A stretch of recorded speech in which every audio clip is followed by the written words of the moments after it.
Dear student, Assalamu alaikum. How are you? Hope you are well. Today we start class now.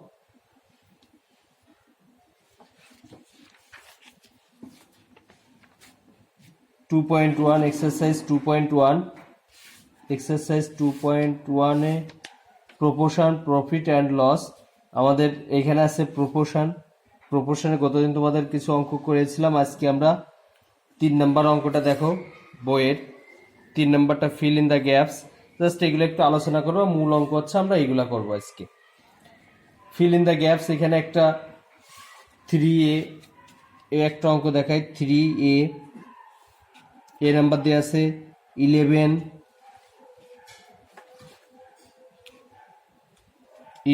is to 25 proportional gap is to 50। এখানে দেখো, খেয়াল করো, এখানে আমাদের first quantity দেয়া আছে, সেকেন্ড কোয়ান্টিটি দেয়া আছে, থার্ড কোয়ান্টিটিটা আমরা বের করব, আর ফোর্থ কোয়ান্টিটি দেওয়া আছে। আমরা এখান থেকে থার্ড কোয়ান্টিটির ভ্যালুটা বের করব। তাহলে এখানে আমরা লিখি হিয়ার, এখানে আমাদের ফার্স্ট, সেকেন্ড আর ফোর্থ দিয়ে আছে। আমাদের এখানে আমরা ফর্মুলাটা জানি, we know first quantity into fourth quantity, first quantity into fourth quantity equal second quantity into third quantity।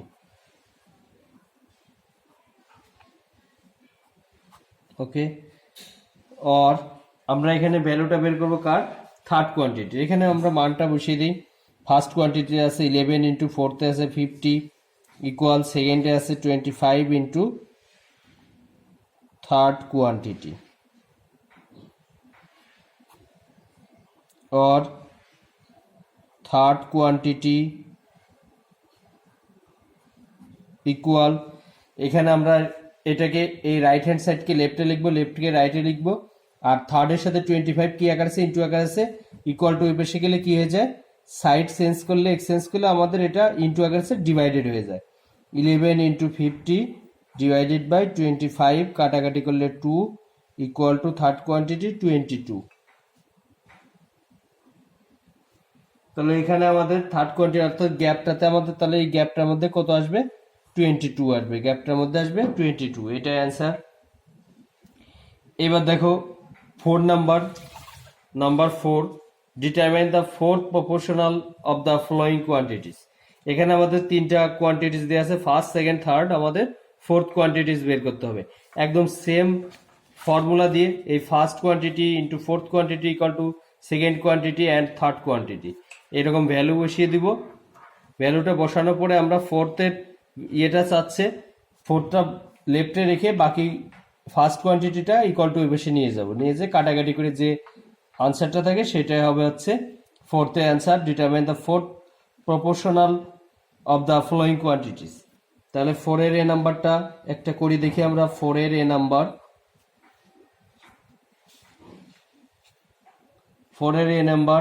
5, 7, 10 দেওয়া আছে, 5, 7 আর 10 এই তিনটা দেওয়া আছে, ফার্স্ট, সেকেন্ড আর থার্ড কোয়ান্টিটি। আমাদের ফোর্থ কোয়ান্টিটি এখানে বের করতে হবে। তাহলে একইভাবে লিখি, we know first quantity into fourth quantity equal to second quantity into third quantity।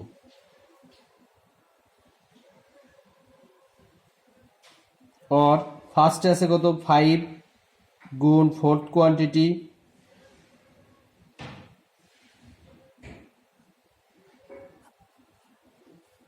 Second কোয়ান্টিটিতে আছে 7, থার্ডে আছে 10, और 5 में से इंटू আছে इक्वल टू में से डिवाइडेड हो जाए। লেখা যায় odd fourth quantity equal to 7 into 10 divided by 5, কাটাকাটি করলে আসে কত 14। তার মানে আমাদের এখানে অতএব লিখে দিতে পারো therefore the fourth proportional quantity is 14, the fourth, অতএব therefore the fourth proportional quantity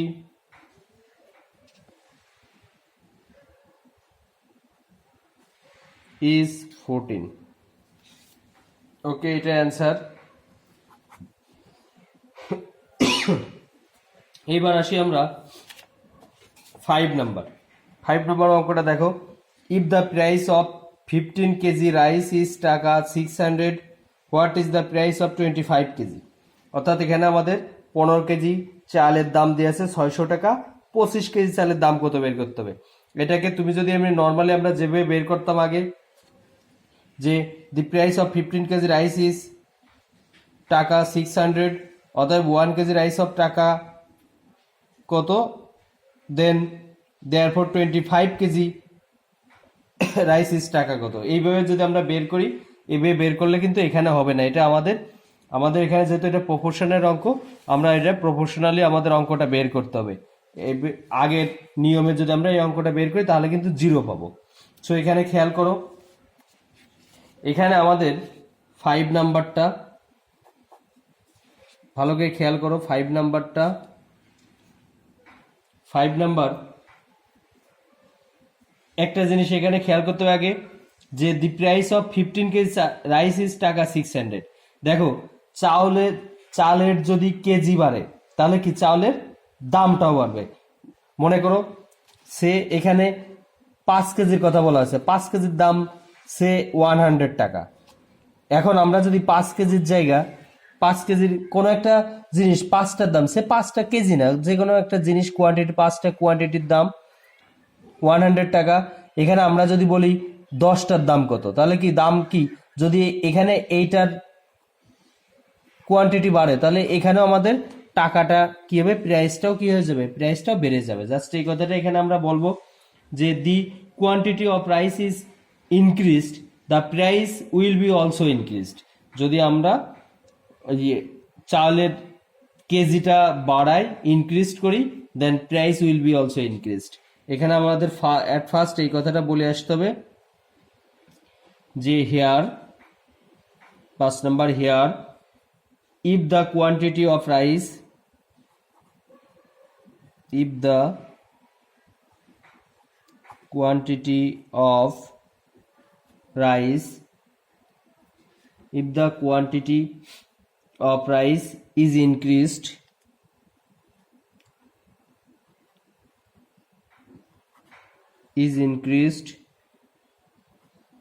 the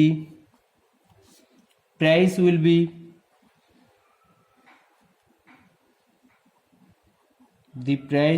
be also increased.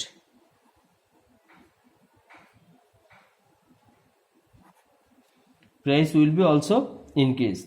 That means ratio of quantity of rice equal ratio of price of rice.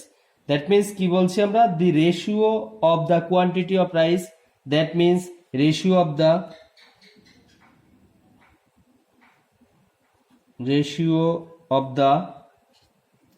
quantity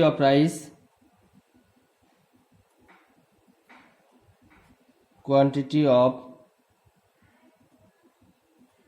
rice equal ratio of the price of rice, ratio of the price of rice. ওকে, এবার এটা just আমরা প্রপোর্শনটা এখানে তৈরি করব। এখানে ratio of quantity of rice, quantity কি আছে, 15 কেজির প্রাইসটা আমার দেওয়া আছে, 25 কেজিটা আমার বের করতে হবে। তার মানে এটা আসবে হচ্ছে 15:25 আর রেশিও অফ দ্য প্রাইসের ক্ষেত্রে 15 কেজির দাম দেওয়া আছে টাকা 600 আর এই 25 কেজির টাকাটা আমাদের বের করতে হবে। Price of KG of rice, price of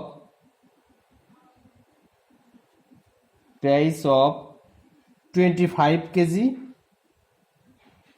of rice, এটা আমাদের বের করতে হবে। দেন অর যেহেতু ratio is a fraction, so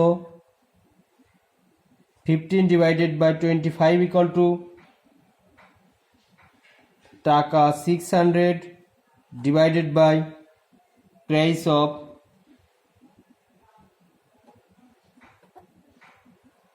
25 kg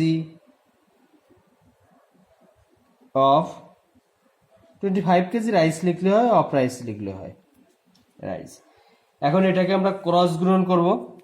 cross গুণন 15 এর সাথে প্রাইস অফ 25 কেজি রাইস আর 25 ইন্টু 600, তাহলে এটা আবার এখন আসবে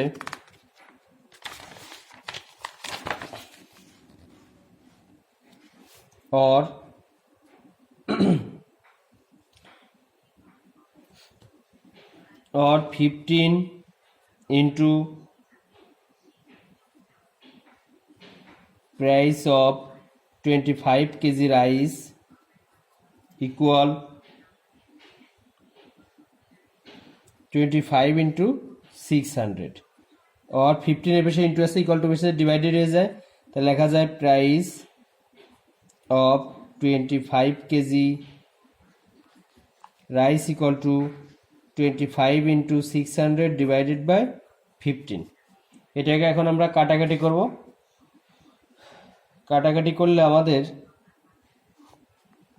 15 এটাকে কাটাকাটি করলে আসবে 4 15 64 40, তাহলে ইকুয়াল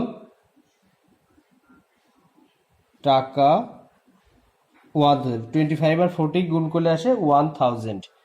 অতএব প্রাইস অফ লাস্টে লিখে দেবো, অতএব therefore the price of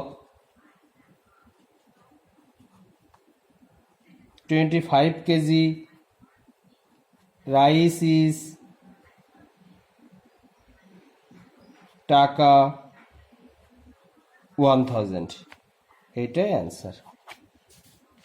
okay, then 6 number 550 shirts are made daily in a garments factory. How many shirts are made at the same rate in a week? অর্থাৎ আমাদের 55 shirts are made daily in a garments factory, একটা ফ্যাক্টরিতে দিনে 550টা shirt তৈরি করতে পারে। How many shirts are made at the same rate in a week? তাহলে আমাদের এই একই হাউ মেনি শার্ট, কতগুলো শার্ট আমরা এক সপ্তাহে এখানে তৈরি করতে পারবো। তাহলে here if the number off day is increased, যদি আমাদের ডে বাড়ে, the quantity of shirt will be increased, তাহলে আমাদের শার্ট তৈরিরও বাড়বে। যেখানে একদিনে 550টা শার্ট তৈরি করতে পারি আমরা, সেখানে আমরা এক সপ্তাহ অর্থাৎ 7 ডেজে আমরা আরো বেশি শার্ট তৈরি করতে পারবো। এটাই বলছে ইফ দ্য, তাহলে এখানে আমরা বলতে পারি if the number off day is increased the quantity of shirt will be increased. We know 1 week equal to 7 days, তাহলে এটা 6 নাম্বারটা। 6 নাম্বারটা আমরা প্রথমে কথাটা বলবো here if the number of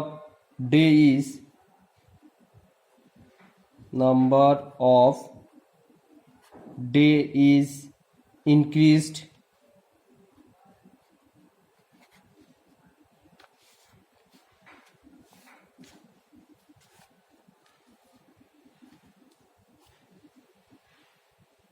the quantity of shirt will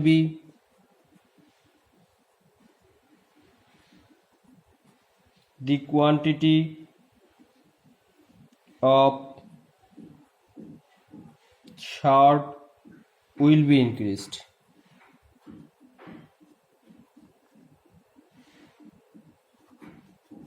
ওকে, এবার we know 1 week equal to 7 days, 7 days ratio of day, তাহলে ratio of day equal ratio of the quantity of shirt, ratio of the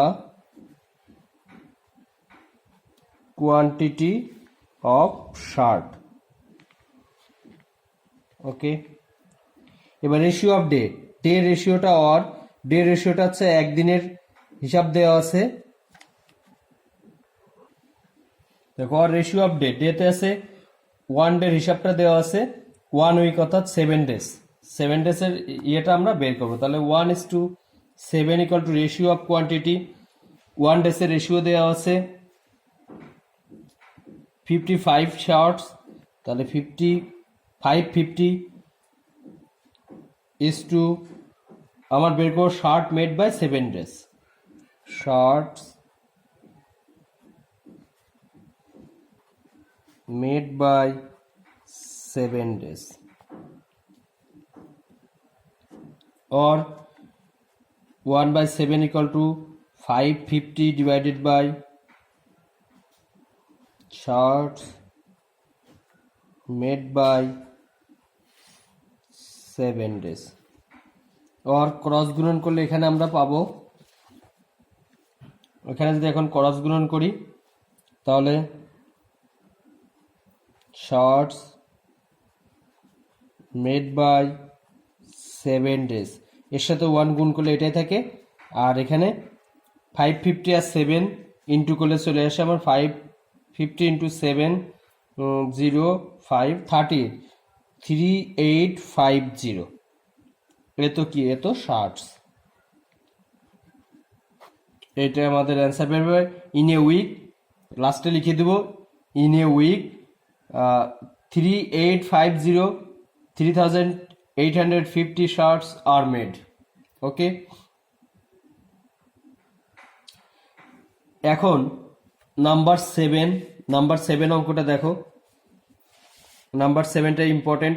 edges of 3 sons of mister Kabir are 5 years, 7 years and 9 years।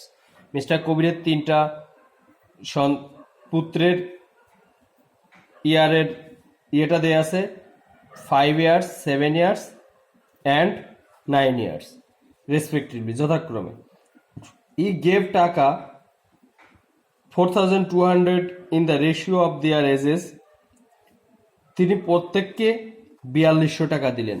How much will each of them get, তাহলে প্রত্যেকে কত টাকা পাবে। এখানে 3জন ছেলে আছে, ছেলের বয়সের রেশিওটা আমাদের দেয়া আছে, আবার তাদের টোটালকে কত টাকা দিল সেটা দেওয়া আছে, একজন ইচ অফ দেম প্রত্যেকে কত টাকা পাবে। তাহলে এখানে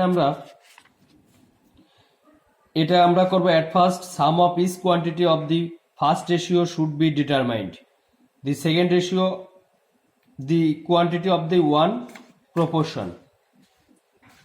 এখানে আমরা যে 3জনের এজের যে রেশিওটা দেওয়া আছে এটা আমরা লিখতে পারি the ratio of their the total amount of mister Kabir টাকা ইজ কত, টাকা 4000, এই টাকা এখানে আমরা লিখে নিতে পারি।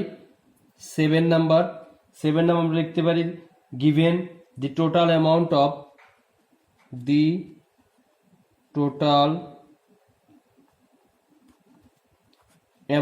অফ মিস্টার কবির বা অ্যামাউন্ট অফ টাকা ইজ একবার লিখে দিলাম,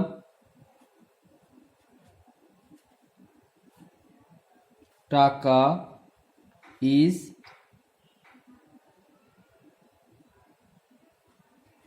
টাকা এত, এটা একবার ফার্স্ট লিখলাম। এবার the ratio of their ages, since the ratio of their ages equal to 5:7:9।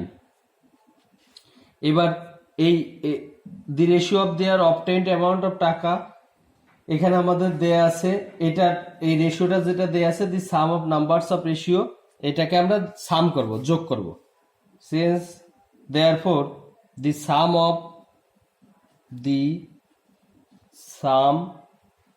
of the numbers of ratio equal 5 plus 7 plus 9 equal 12 plus 9 কত 21। এবার আমাদের আলাদাভাবে এক একজন কত টাকা পায় সেটা বের করতে হবে। নাও ফার্স্ট সন উইল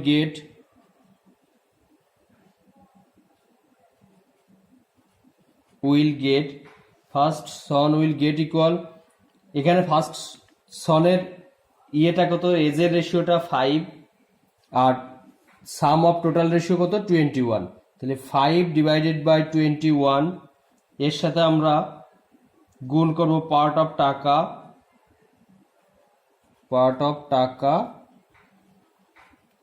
4200 সমান, এটাকে এখন আমরা বের করতে পারবো টাকা এর সাথে 4200 এর সাথে 5/21 আমরা গুণ করলে এটা কাটাকাটি করলে 200 আর 5 ইন্টু করলে 1000 টাকা 1000, তাহলে ফার্স্ট সন পাবে 1000 টাকা। একইভাবে আমরা তিনটা সন্তানের টাকা বের করব।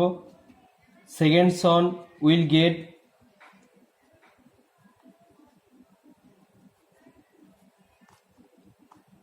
গেট ইকুয়াল, একবার লিখে দিই টাকা এত, এর সাথে গুণ হবে এর এজের অনুপাত 7 আর সাম 21, এটা কাটাকাটি করলে আসবে টাকা 1400। একইভাবে third Son will get equal to টাকা, তো এর সাথে 9 ডিভাইডেড বাই 21 কাটাকাটি করলে 1800 টাকা 1800। তাহলে এবার আমরা আলাদা লিখে তো, অতএব ইচ সন উইল গেট টাকা 1000, টাকা 1400, ফার্স্টেরটা 1000, পরেরটা 1400 অ্যান্ড 1800 রেসপেক্টিভলি অ্যান্সার। এগুলো অ্যান্সার, ঠিক আছে। ওকে, নেক্সট দিন তোমরা এই অঙ্কগুলো ভালো করে প্র্যাকটিস করবা। এর সাথে তোমরা 8 নম্বর 8-9 এর সাথে 8-9টা হোমওয়ার্ক করবা।